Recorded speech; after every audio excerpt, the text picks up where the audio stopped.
Down here in the basement, we have a floor with these cracks. Most of them are really thin. I believe these are going to be some of the larger sized ones, but they do span throughout the whole basement off and on. What I'm going to do in this video is show you how to repair these cracks.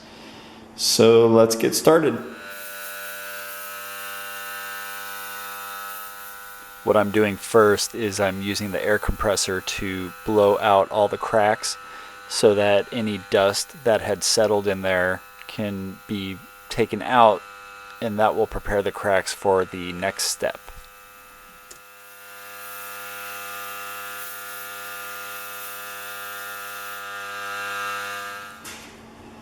What we're going to be using is this Quikrete concrete repair, and it comes in these tubes.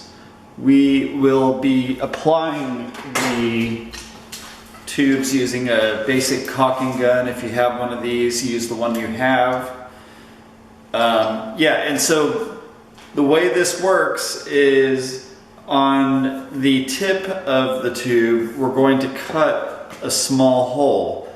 And we want it to be about 1/4 inch to about 3/8 maximum. We want it to be pretty small. So to do that, I'm just putting it through there's this little cutter hole right here on the side of the caulking gun. If you don't have one of these, as you can see, a knife comes through a blade and it'll cut it off right there.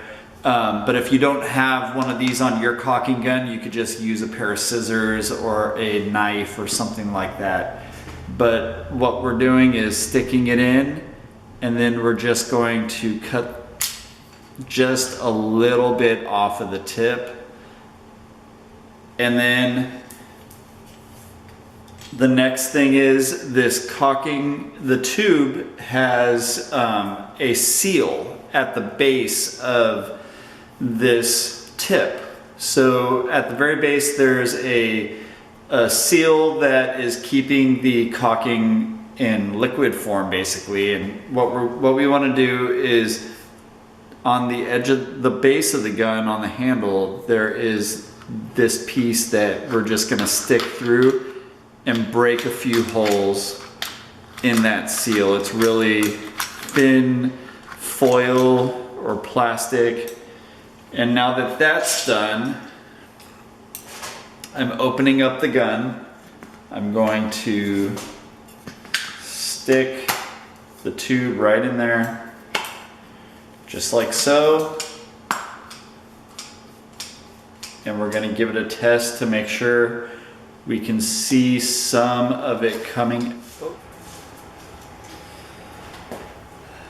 In this job, I'm making sure to use rubber gloves so that the product doesn't get on my hands, and then also safety goggles, because you want to make sure that you keep your eyes protected during any kind of project like this. And I will have links in the description down below for all of the products that I use during this project.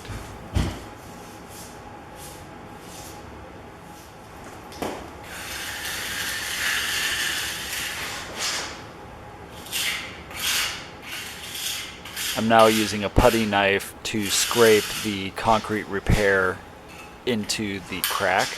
This is also helping by making it flatter on the surface, because I will eventually be putting a floating vinyl floor on here, and I want to make sure that there's no ridges sticking up. So this putty knife is helping force the concrete repair into the crack, as well as flattening it out pretty well on the surface of the floor, keeping it flat.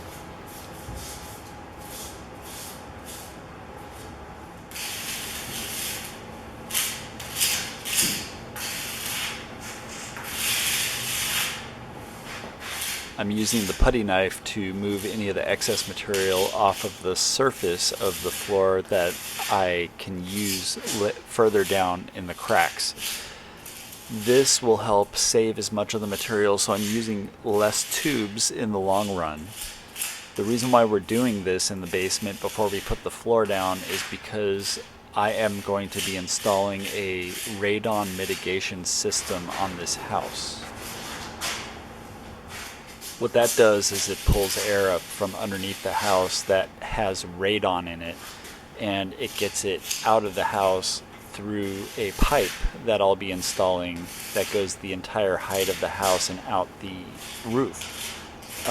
You will see more about that in a later video, but for now what I'm doing is making sure that the flooring is prepared for that system before the actual floor goes down in the basement.